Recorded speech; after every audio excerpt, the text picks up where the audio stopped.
रामकृष्ण हरी मंडळी, श्री स्वामी समर्थ. एक नवीन व्हिडिओमध्ये सर्वांचं खूप खूप मनापासून स्वागत आहे. आज आहे आषाढी एकादशी. तर आषाढी एकादशीच्या सर्व स्वामी भक्तांना हार्दिक शुभेच्छा. तर आजच्या व्हिडिओमध्ये आपण बघणार आहोत की आषाढी एकादशीच्या काय काय सेवा करायच्या आहेत किंवा आषाढी एकादशीच्या दिवशी पितरांसाठी या सेवा तुम्हाला आवर्जून करायच्याच आहेत. तर बघा, आपल्याला माहिती आहे की आपल्याला पितरांची सेवा किती महत्त्वाची असते. कारण तुम्ही इतर कितीही देवांची सेवा केली, स्वामींचं जरी कितीही केलं तुम्ही ना, तरी तुम्हाला स्वामी आशीर्वाद देऊ शकणार नाही. कारण तुमच्यावर जर पितृदोष असेल, तुम्ही पितरांची सेवा जर करत नसाल तर. तर आजच्या दिवशी आपल्याला माहिती आहे की आषाढी एकादशी म्हणजे सगळ्यात मोठी एकादशी असते. आणि ह्या दिवशी आपण पितरांसाठी जितक्या काही सेवा करू ना, त्याचा अधिक पटीने आपल्याला फायदा होत असतो आणि पितरांना आपल्या मोक्ष मिळत असतो. त्याच्यामुळे आजच्या दिवशी तुम्हाला ह्या सेवा करायच्याच आहेत. तर काय करायचं आहे, सर्वप्रथम तुम्हाला या ग्रंथाचं पारायण करायचं आहे. बघा, भागवताचं पारायण करणं, आपल्याला मोठ्या ग्रंथाचं पारायण करणं होत नाही, पण आपल्याला माऊलींनी हा छोटा ग्रंथ उपलब्ध करून दिलेला आहे. अगदी एक ते दीड तास लागतो ही सेवा करायला. पण याने आपल्या कितीही प्रखळ पितृदोष असू द्या तुमच्या घरामध्ये, सर्व पितृदोष तुमचा नाहीसा होतो. त्याच्यामुळे तुम्हाला जर काही अडीअडचणी येत असतील, आपल्याला माहिती आहे की आपण खूप जास्त देवदेव करत असतो किंवा आणि आपल्या घरामध्ये पितृदोष असेल तर आपल्याला त्या सेवेचा फायदा होत नाही आणि मग याने आपल्या घरामध्ये अनेक अनेक अडीअडचणी आपल्या निर्माण होत असतात. आपल्याला माहिती आहे की माणूस जन्माला येतो तेव्हा ना आपला पितृ तो घेऊनच येत असतो आणि त्याला तो फेडता फेडता पूर्ण आयुष्य त्याचं जात असतं. त्याच्यामुळे तुम्हाला हा ग्रंथ ना खूप सोपा आहे पितृदोष घालवण्यासाठी.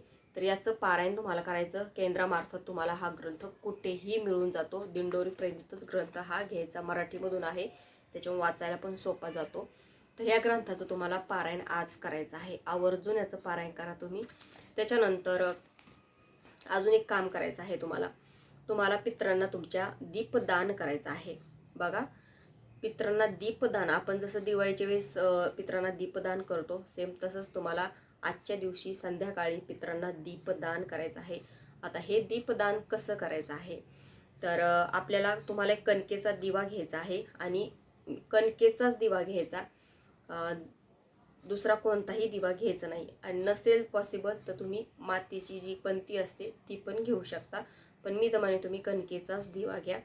त्याच्यामध्ये तुम्हाला वात टाकायची आहे, म्हणजे 2 वाती एकत्रित करून ती वात त्याच्यात टाकायची. दक्षिणमुखी तो दिवा तुम्हाला ठेवायचा आहे. आता हा दिवा कुठे तुम्हाला लावायचा आहे बघा, आता तुम्ही पिंपळाच्या झाड असेल तुमच्या आसपास कुठे एरियामध्ये, तिथे जाऊन पण तुम्ही हा दिवा लावू शकता. किंवा तुम्हाला जर नाही पॉसिबल झालं तर तुमच्या घराच्या बाहेर दक्षिण दिशेत जी काही असेल तिथे तुम्हाला तो दिवा लावायचा आहे. आपल्या घराच्या बाहेरच पित्र असतात, आपल्या घरामध्ये पित्र कधीच येत नाही. आपल्या उंबरठ्यावर, आपल्या अंगणीच ते असतात. त्याच्यामुळे तो दीपदान तुम्हाला तिथेच करायचा आहे. म्हणजे पितरांच्या आयुष्यातलं जे काही अंधकार असतो, त्यांच्या वाटेतला अंधकार असतो, तो दूर होत असतो. त्याच्यामुळे ही पितरांसाठी खूप जास्त महत्त्वाची सेवा आहे. तर एक तर पिंपळाच्या झाडापाशी लावायचा, नाहीतर मग आपल्या दरवाजाच्या बाहेर तुम्हाला तो जिथे दक्षिण दिशा आहे, दक्षिण दिशेला तोंड करून तो दिवा लावायचा आहे. आता हा दिवा कसा लावायचा, कणकेचा दिवा तयार करायचा, त्याच्यामध्ये तिळाचं किंवा मोहरीचं तेल टाकायचं आणि नसेल तर साधं जे असेल ते टाका. त्याच्यानंतर त्याची वात तुम्हाला दक्षिण दिशेला करायची आहे. खाली त्याच्यात तांदूळ किंवा फुलं टाकून त्याला आसन करायचं, त्याच्यावर तो दिवा ठेवायचा, त्याला हळदी कुंकू द्यायचं, अक्षता व्हायच्या, फुलं व्हायचं दिव्याला त्याच्यानंतर मग तो दिवा तुम्हाला, तुमचं स्वतःचं तोंड सुद्धा दिव्याकडेच झालं पाहिजे असा तो दिवा तुम्हाला बसायचा आहे स्वतः पण, आणि खाली आसन घ्यायचं आहे. आता पितरांची सेवा करत असताना आपलं आसन, देवाची सेवा करताना वेगळं आणि पितरांची सेवा करताना वेगळं आसन पाहिजे. जी देवपूजा करताना तुम्ही आसन वापरताना ते तुम्ही घरात पण कोणत्याच गोष्टीला वापरायचं नाहीये. फक्त देवाचं आसन देवापाशीच ठेवायचं. आपण जेव्हा देवाची सेवा करतो तेव्हाच ते आसन वापरायचं. आता पितरांची सेवा करताय तर तुम्ही वेगळं आसन घ्यायचं आणि खाली बसून तिथे तुम्ही दिवा लावायचा आहे. आता दिवा लावते वेळेस आपल्याला माहिती आहे की आता पाण्या पावसाचे दिवस आहेत, त्याच्यामुळे व्यवस्थित दिवा लावा. थोड्या वेळ का होईना तो चालला पाहिजे असा दिवा लावायचा. तर दिवा लावायचा, आपल्या पितरांचं स्मरण करायचं आणि नंतर मग तुम्हाला तो दिवा लावायचा. आणि जे काही पितरांच्या आयुष्यातलं अंधकार आहे त्याने तो दूर होतो. आणि ओम पितृदेवताय नमः या मंत्राचा 11 वेळेस तुम्हाला जप करायचा आहे. किंवा आपल्या भगवान विष्णूंचा मंत्र ओम नमो भगवते वासुदेवाय नमः या मंत्राचा जप केला तरीही चालतो. बघा, ही सेवा पितरांसाठी ना खूप जास्त महत्त्वाची आहे. महाराजांनी सुद्धा सांगितलेलं आहे की आता अगोदर पितरांची सेवा करा, त्याच्यानंतर तुमच्या कुलदेवीची सेवा करा, त्याच्यानंतर माझी सेवा करा. म्हणजे महाराजांनी स्वतःला तिसऱ्या पायरीवर ठेवलेलं आहे. त्याच्यामुळे तुम्ही जर महाराजांची सेवा करत असाल की आणि तुम्ही तुमच्या देवीची सेवा करत नाहीत, कुलदेवीची, तुम्ही पितरांची तुमच्या सेवा करत नसेल, तर महाराज तुम्ही कितीही संकटात असू द्या तरी तुम्हाला महाराज मदत करू शकत नाही. तुमच्या संकटातून तुम्हाला ते बाहेर काढू शकत नाही, कारण तुमच्यावर पितृऋण आहे, तुम्हाला पितृदोष आहे, तुमची कुलदेवी तुमच्या खुश नाही आहे. त्याच्यामुळे महाराज याच्यात काहीच करू शकत नाही.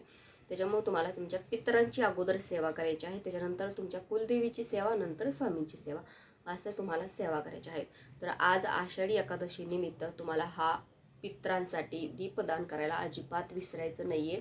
आणि तो दिवा तुम्ही घरात परत आणायचा नाही आहे. किंवा तुम्ही पंतीचा दिवा लावला असेल तर तुम्ही म्हणताना आपण घरात घेऊ, डबल कशाला वापरू, असं गलती करायची नाही आहे. तो दिवा दान करून टाकायचा, म्हणजे आपण पितरांना दान केलेला असतो, त्याच्यामुळे तो निर्मल्यात टाकून द्यायचा, कुठे वाहत्या पाण्यात वगैरे तो विसर्जन करून द्यायचा. आता असं करायचं तुम्हाला.